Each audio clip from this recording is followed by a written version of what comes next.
I'd like to welcome you to another episode of the Mission Matters Money Podcast, your source for all things money.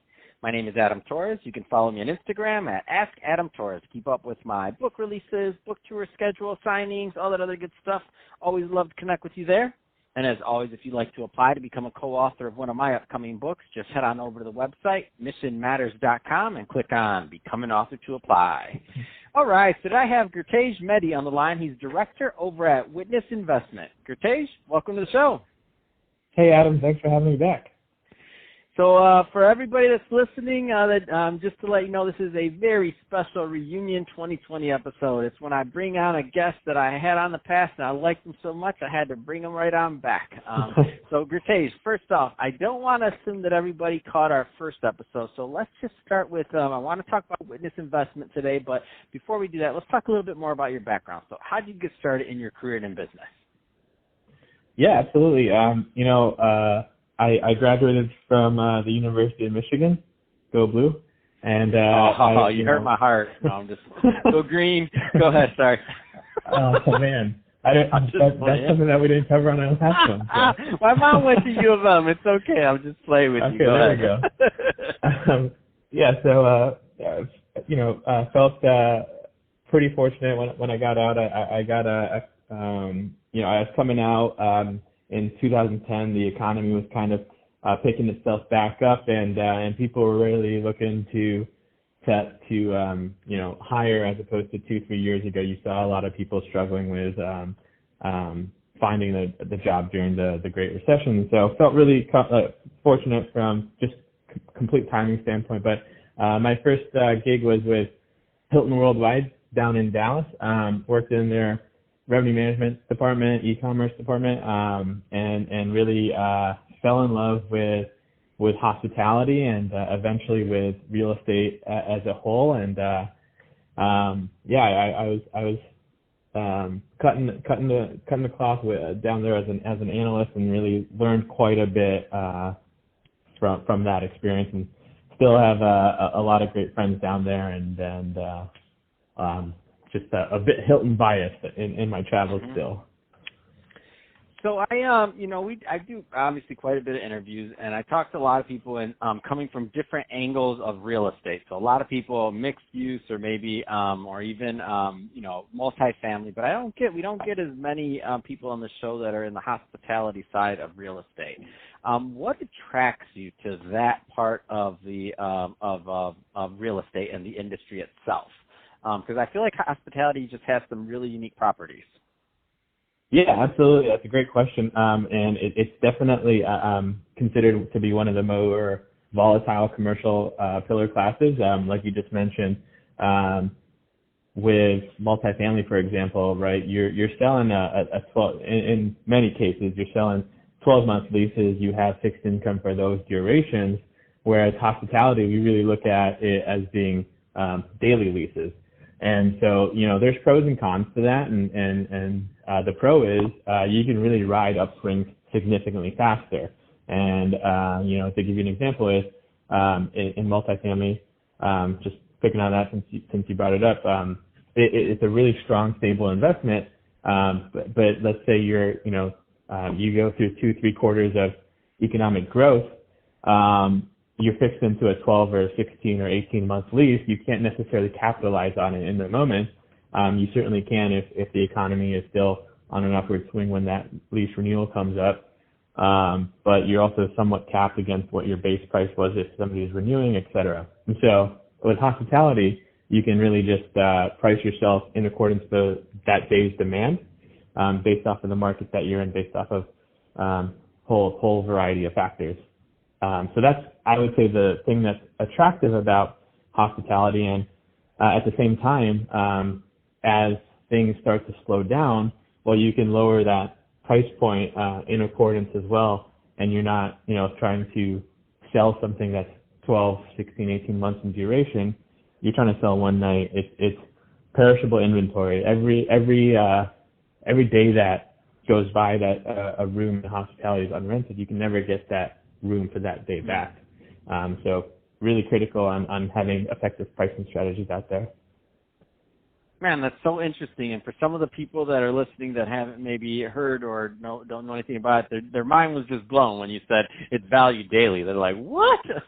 Just so you know. Yeah. That's a concept. And, you know, airlines function very similarly. And to be honest, the pricing strategies for hospitality, if my history is correct, it came from airlines. It's that concept of perishable inventory that airlines really started pushing out. It's why, you definitely hear from people like, hey, I stayed at this hotel in this room 3 weeks ago and I paid X dollars and now X plus 20. Like nothing's changed in the room itself, right? The room is the same. The location is the same. Well, demand is different and you can price yourself in accordance to that demand. That's awesome. Let's switch it up a bit, Gurtej. I do want to get into what you're doing over at Witness Investment. First off, tell us a little bit more about the company, please. Yeah, so Witness Investment, we are a commercial real estate development group. We predominantly build our own assets. We do dabble in acquisitions, but we have 31 open hospitality properties. We also have 3 different retail strips.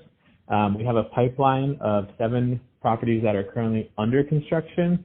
7 is probably too many for a group our size, but those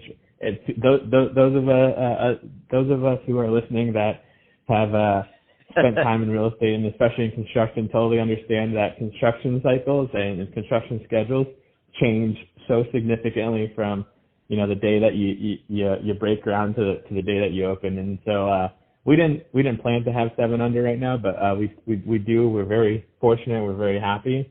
Have a couple of openings coming up this summer, and that'll kind of alleviate some of the stress on our construction team. But we focus in hospitality, but we're certainly looking to, as we grow, we're also looking at diversifying our portfolio. We don't necessarily want to just be tied to one pillar of the commercial industry world, and we have utilized, what you alluded to earlier, mixed use.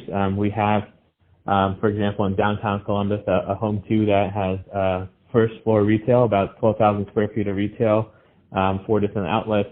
We have a public parking garage, and we also have a hotel on top. And so that's our largest mixed-use development, and it's kind of indicative of how we'd like to transition our portfolio moving forward to that type of concept, because you do get, it's just a different way to kind of monetize the land. And it's done appropriately, it's a more effective way on how to monetize land because you have different income streams that you're creating for yourself. What are some of the kind of factors that Witness Investment looks at when considering taking on a project? Cost is amongst, I think it's been a very unique environment over the last 5 years. We've seen construction costs skyrocket. And, what I just described for our end on how we price, obviously, other firms, other industries are doing the same thing. And construction has seen such a large boon. I mean, I think, you go around, you look at any downtown, you look at any primary market, and you see, all this construction underway. You see cranes in the air, et cetera, right?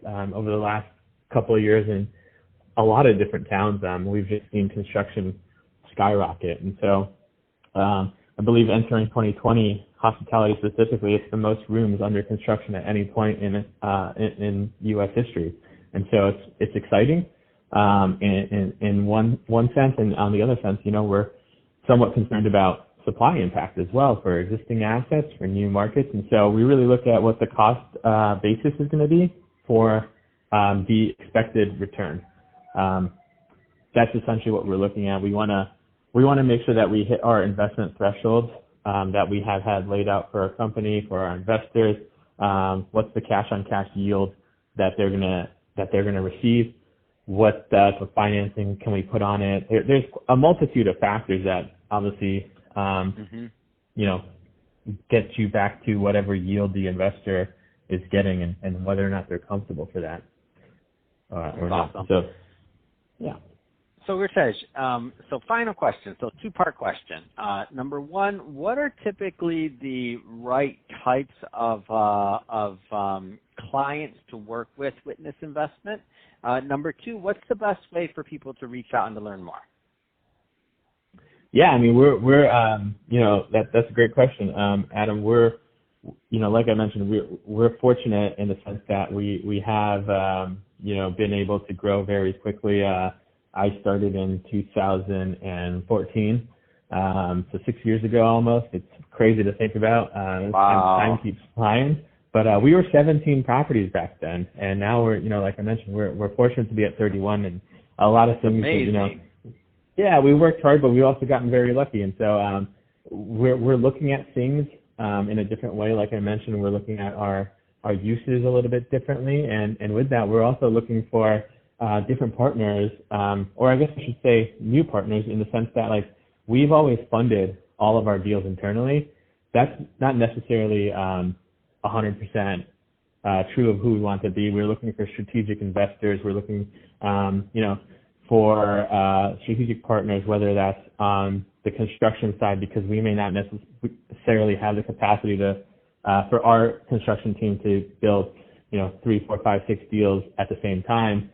So we're looking for partners in the construction side. We're looking for partners on the investment side. We're looking at different design firms to do refreshes with, and just pretty much anybody in the industry. We're, what I always like to say is that we're open to any conversation. If there's a synergy there, let's figure out how we can work together instead of looking for a need and pushing in that way.